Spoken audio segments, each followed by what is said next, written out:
Forget everything you think you know about LeBron's wrist game. We're going level by level, 7 tiers. From the watches, regular rich people can actually touch to the ones that live in climate-controlled vaults and basically have their own security detail. And yes, I'm a dog who knows more about luxury watches than most humans ever will. Bark, let's get into it. LeBron doesn't just collect watches the way your uncle collects sneakers he never wears. This is a full strategy. Every tier tells you something different about where the man's head is at, and by the end of this, you'll understand exactly what's on his wrist, why it's there, and what it actually costs to play in this league. Level 1. The entry point. And yes, I said entry point, even though these things retail for $6,000. We're talking Rolex Oyster Perpetuals, the coral red dial and the turquoise blue dial, both sitting at around $6,150 at retail. Sounds reasonable, right? Wrong. Bro, you can't even get one at retail.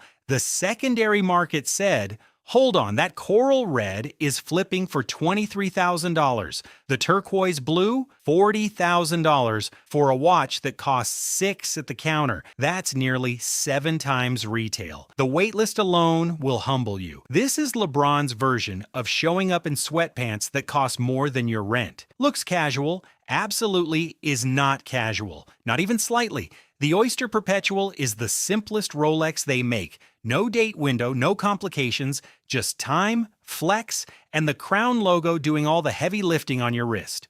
Level 2. Still Rolex, but now we're cooking with actual precious metal. This is the day-date territory. Yellow gold, Roman numerals, the full thing. LeBron's been spotted in the 41mm day-date 2-ref, pulling around $55,000 on the secondary market. Then there's the Everose Gold Day.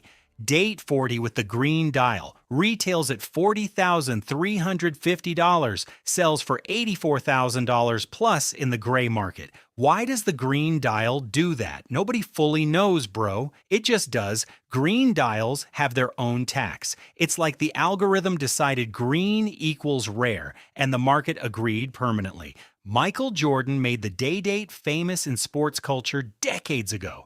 LeBron wearing one isn't just a watch choice, it's a nod to the lineage. It's knowing exactly what you're putting on your wrist and what it says before you even say a word.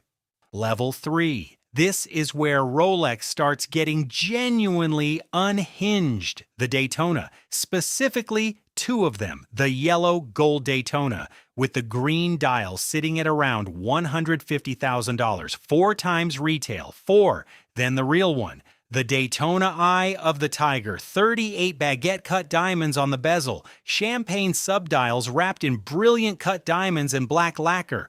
Market price sitting near $300,000. This watch doesn't tell time, bro. It announces time. There's a difference. You don't glance at this watch, you present it. Your whole arm becomes a statement. The Daytona is already one of the hardest watches to get on the planet. Add a diamond bezel, a name like Eye of the Tiger, and suddenly you're not buying a watch, you're buying an artifact. This is the tier where watches stop being accessories and start being trophies you can wear. Level 4. Now we get personal. This is the LeBron James Audemars Piguet Royal Oak Offshore, limited to 600 pieces. He didn't just buy this one, he helped design it. Brushed rose gold case, titanium bezel, gray crocodile leather strap, and that bright blue accent that's basically his signature color at this point. The mega tapisserie dial pattern underneath everything. Secondary market is sitting around $100,000, but the price isn't even the point here. The point is that a watch brand that has been making watches since 1875 sat down with an athlete and said, let's build something together. That doesn't happen for just anyone. 600 pieces worldwide. That's it. That's the whole run, less than the number of people who fit in some NBA arenas. This watch is the one that says, LeBron isn't just buying luxury, he's part of it now. Level 5, 2 different directions, and both of them are absolutely unhinged. First, the AP Royal Oak Offshore Tourbillon Chronograph 25th Anniversary, 50 pieces made, total. LeBron has two of them, one in steel, one in rose gold. He owns nearly 4% of the entire production run of a single watch. Let that sit. Then the Black Panther Flying Tourbillon, which is the AP and Marvel collab from 2021, 250 pieces. Hand-painted 3D Black Panther in white gold on the dial, flying tourbillon at 6 o'clock. This is a watch that is also a comic book collectible and also a mechanical engineering masterpiece simultaneously. And then there's the Patek Philippe Sky Moon rose gold case, sapphire dial that shows the actual night sky rotating in real time, perpetual calendar, moon phase, stars mapped to the northern hemisphere. Around $360,000. Your accountant doesn't want to hear about any of this. Level 6. Richard Mille enters the chat. And this is where the whole philosophy of what a watch is supposed to be gets completely thrown out. Richard Mille doesn't care about heritage the way Patek does. Richard Mille cares about materials science, aerospace engineering, and making something that looks like it was designed by someone who builds Formula One cars for fun. LeBron has at least 3 RM1103s, a standard rose gold version, a red TPT quartz version, and the one that really matters, the blue and white quartz TPT Jean Todt edition, 150 pieces worldwide. Market price around $475,000. The case is made from 90% grade 5 titanium, 6% aluminum, 4% vanadium. The dial is skeletonized. You can see every gear moving underneath the crystal. It weighs almost nothing on your wrist. It costs almost $500,000. This is the watch equivalent of a fighter jet that also happens to be a skull. Level 7, this is it. This is where we leave the normal luxury conversation entirely. The Patek Philippe Nautilus with the Tiffany Blue double-signed dial. Only 170 pieces made. Double-signed means both Patek Philippe and Tiffany & Co. are printed on the dial, marking their 170-year partnership. One of these sold at auction at Phillips.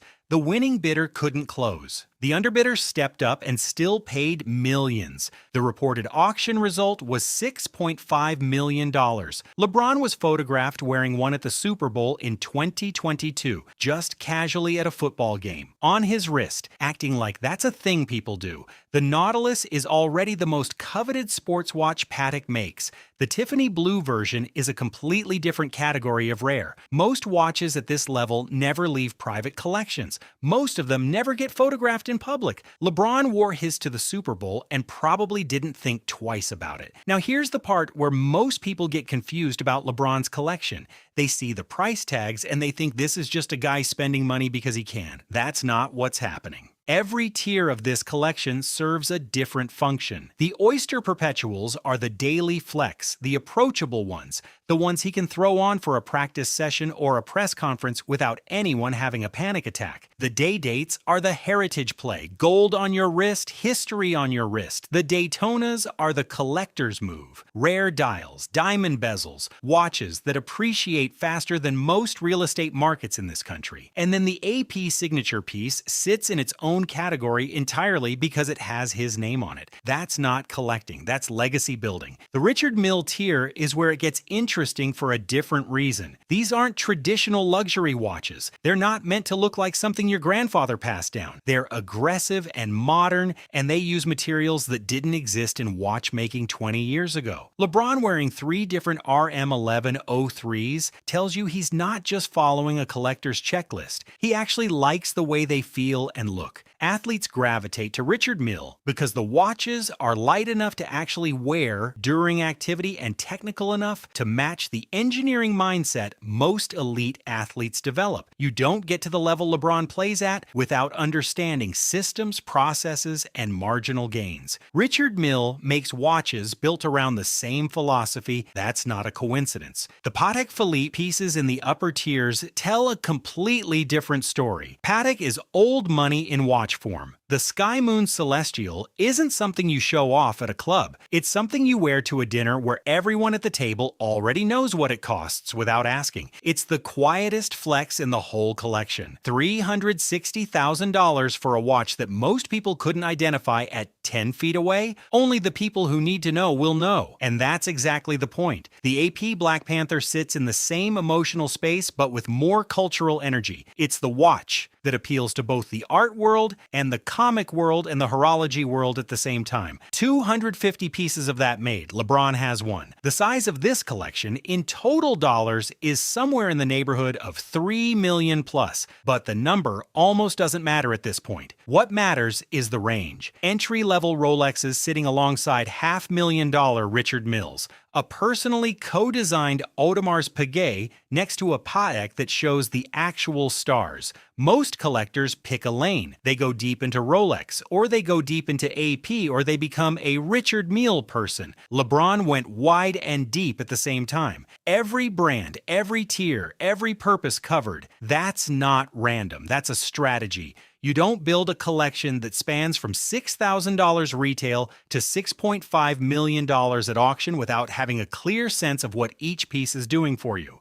The trap level here isn't really a trap the same way it is with cars. These are LeBron's watches. Your entry point into this conversation is different. You're not buying the Tiffany Nautilus. Realistically, you're not touching the Richard Milles either. But the lesson from how he built this collection is genuinely useful. Start with the piece you can actually get and actually use. An Oyster Perpetual at retail is still an Oyster Perpetual. It's still one of the best watches Rolex makes for everyday wear. The gray market premium exists because demand is real and supply is controlled. Buy the watch because you love it, not because you think you're going to flip it in 2 years. The collection grows from there. Every tier teaches you something the previous one didn't. LeBron didn't wake up one day and buy all 7 levels at once. The Tiffany Blue Nautilus lives in its own atmosphere. $3,800 retail for a watch that now has a known auction result in the millions. 170 pieces, both Patek and Tiffany signatures on the dial. Released December 2021, seen on LeBron's wrist at the Super Bowl 2 months later. The secondary market for this watch doesn't really function normally because nobody who has one needs to sell it,